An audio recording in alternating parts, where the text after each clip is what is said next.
Qədr gecəsi Quran-ı Kərimin nazil olduğu gecədir. Allahın bəşəriyyətə son kitabı olan Quran-ı Kərim məhz Qədr gecəsində nazil olub. Quranda iki ayə var. Bir, Qədr gecəsində Quranın nazil olmasını bildirir. Bir də Ramazan ayında Quran-ı Kərimin nazil olduğunu bildirir. Yəni bundan bu iki ayədən məlum olur ki, Qədr gecəsi Ramazan ayına təsadüf edir. Çünki Quranda bir yerdə buyurulur ki, biz Quranı Qədr gecəsində nazil etdik. Digər tərəfdən buyurulur ki, Ramazan ayı Quran nazil olduğu aydır. Deməli, Qədr gecəsi Ramazan ayına təsadüf edir və Qədr gecəsi hansı gecə dəqiq bilinmir.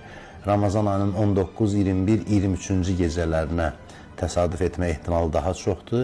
Yəni bu barədə dəqiq bizə məlumat verilməyib ki, insanlar o gecəni axtarsınlar və bir neçə gecəni oyaq qalsınlar. Qədr gecəsi nədir sualına cavab olaraq bunu deyə bilərik ki, Qədr gecəsi Quran-ı Kərimin Peyğəmbərimizin qəlbinə nazil olduğu gecədir. Qədr gecəsi ilk olaraq oyaq qalmaq tövsiyə edilir. Biz əhya sözü işlədirik. Əhya dirilik mənasını ifadə edir.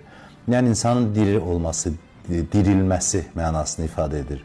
Əhya gecəsi, yəni qəlblərin oyandığı, qəlblərin dirildiyi bir gün. İnsanın təkcə gözünün oyaq qalması lazım deyil bu gecədə.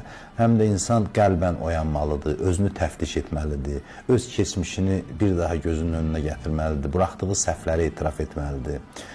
Bu gecə düşünmək fürsətidir. Qədr gecəsində eyni zamanda müəyyən dualar edilir. Quran baş üzərinə qaldırılır, onun üzərində müəyyən andlar verilir Allaha, 14 məsumun adı çəkilir və öz dualarımızı edirik.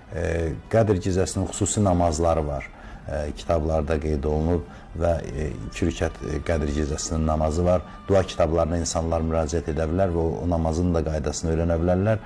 Hədislərdə qeyd olunur ki, o namazı bitirən kimi Allah onun özünü və valideynlərini bağışlayır. Yəni Qədr gecəsi bir rəhmət gecəsidir.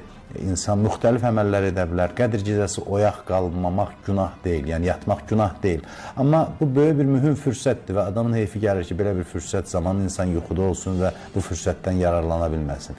Fürsətdən yararlanmaq üçün isə oyaq qalmaq, o gecəni mümkün qədər ibadətdə keçirmək, dualar deyildikdə həm kitablardan nəql olunmuş dualar, eyni zamanda da öz dilimizdə, öz başa düşdüyümüz tərzdə Allahla danışmağımız lazımdır, öz istəklərimizi Allaha ifadə etməyimiz keçərlidir. Yəni elə öz dilimizdə də olsa, qəlbimizdən gələn sözlər Allaha deyilərsə, bu bir səmimi ünsiyyət yaranmasına səbəb ola bilər.